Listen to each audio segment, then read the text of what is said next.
இன்னைக்கு நாள் ஆரம்பிச்சது டீ கடை பூஸ்ட் அப்புறம் நம்ம மனோஜ் ப்ரோட தான். காலையில எந்திரிக்க எப்பயும் போல லேட் ஆயிடுச்சு. இன்னைக்கு அவுட்டர் காலேஜ் சிம்போசியம்ன்றதுனால ஓடிதான். அதனால காலைல பொறுமையா எந்திரிச்சு நம்ம மனோஜ் ப்ரோட பூஸ்ட் ஒன்று குடிச்சேன். அப்புறம் என்ன அப்பாவா சட்டை பேண்ட்லாம் மாட்டினே ரெடி ஆயிட்டேன். அப்புறம் என்ன நம்ம பசங்க வந்து காலேஜ்ல ரிஜிஸ்டர் பண்ணவே ஆரம்பிச்சிட்டாங்க. நம்ம இப்பதான் ரெடி ஆகியே போயிட்டு இருக்கோம். பக்கத்திலே இருக்கிற காலேஜ்ன்றது லிஃப்ட் அடிச்சே போயிடலாம்னு சொல்லிட்டு லிஃப்ட்டுக்கு வெயிட் பண்ணேன். எப்பவும் போல எவனும் லிஃப்ட் தரல. ரொம்ப நேரம் வெயிட் பண்ணிட்டு இருந்தேன். அதுக்கப்புறம் என்ன போன வாரம் நம்ம ஒரு காலேஜ் சிம்போசியம் போனோம்ல, அந்த காலேஜ் ஸ்டூடெண்ட்ஸ் வந்தாங்க. அவங்களும் நம்ம போற அதே சிம்போசியம் தான் போறாங்க. சோ ட்ரிபிள்ஸ் போயிட்டோம். அப்புறம் என்ன போயிட்டு ரிஜிஸ்டர் பண்ணி முடிச்சோம். டீ ஒன்று கொடுத்தாங்க. டீ நல்லா இருந்துச்சுன்னு சொல்ல முடியாது, பட் இருந்துச்சு. அப்படியே இந்த ரெஃப்ரெஷ்மெண்ட் எல்லாத்தையும் முடிச்சுட்டு காலேஜ்லாம் கொஞ்சம் சுத்தி பார்த்துட்டு ஈவெண்ட்ஸ்லாம் அட்டன் பண்ண கிளம்பிட்டோம். ஃபர்ஸ்ட் நான் கை வச்ச ஈவெண்ட் மிஸ் மேட்ச். கேட்டிருக்குது மொத்தமும் அக்ரி கொஸ்டின். நமக்கும் அக்ரிக்கும் சுத்தமா சம்பந்தமே இல்ல. இருந்தாலும் ஆன்சர்லாம் பண்ணிட்டு வந்தோம். எப்பவும் போல அதில் தோல்வியில் தழுவினோம். அப்படியே பரவாயில்ல. 150 ரூபாய்க்கு பிரியாணி போட்டாங்க. ஒருத்து தான். உள்ள இறங்கும்போது பிரியாணி லைட்டா பிச்சனை பஞ்சு தான். ரைட்டா வச்சு அட்ஜஸ்ட் பண்ணி உள்ள தள்ளிட்டேன். அப்புறம் என்ன மதியானம் வரைக்கும் சும்மாவே சுத்திட்டு இருந்தேன் கேம்பஸ். அப்புறம் இந்த கார் ரேசிங் ஈவெண்ட் அப்படின்னு சொல்லிட்டு இந்த ரிமோட் கண்ட்ரோல் காரை கரெக்டா ஓட்டணுமா. இவங்க செட் பண்ணி வச்சிருக்க ட்ராக்குக்கும் அந்த காருக்கும் சுத்தமா சம்பந்தமே இல்ல. திரும்பவே மாட்டேங்குது. அதுலயும் இரண்டாவது தோல்வியில் தழுவினேன்.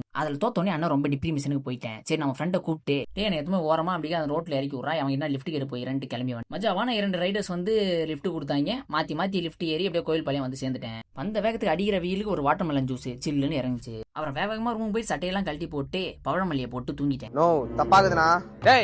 நீங்க நினைக்கிற மாதிரி இல்ல நண்பர்களே. பவழமல்லி பாட்டை யூடியூப்ல போட்டு தூங்கிட்டேன். அப்புறம் எந்திரிச்சு பார்த்தா 5:30 மேல ஆயிடுச்சு. ஜிம்முக்கு வேற லேட் ஆயிடுச்சுன்னு சொல்லிட்டு வேகமா கிளம்ப ஆரம்பிச்சிட்டேன். ஜிம்ல இன்னைக்கு ஒரு மஜாவான பேக் டே. ஆனா ஜிம்ல இருந்து கிளம்புறதுக்கு 8:50 மேல ஆயிடுச்சு. அதுக்கு காரணம் என்னன்னு நாளைக்கு வீடியோல சொல்றேன். ஏன்னா இன்னைக்கு வீடியோ கிளிப் எடுக்கல. அப்படியே என்ன வேகமா வந்து எப்பயும் செய்யற ஓட் மீல் தான், கூட பனானாவே ஆட் பண்ணிக்கிட்டேன். இன்னைக்கு சீரியஸாக ரொம்ப ஹாப்பியான ஒரு நாள் தான். ஸோ ஜாலியா வீடியோலாம் எடிட் பண்ணி முடிச்சுட்டு தூங்கிட்டேன் நண்பர்களே. அவ்வளவுதான். அப்புறம் நிலைத்தன்மையுடன் இருங்கள். பபாய்.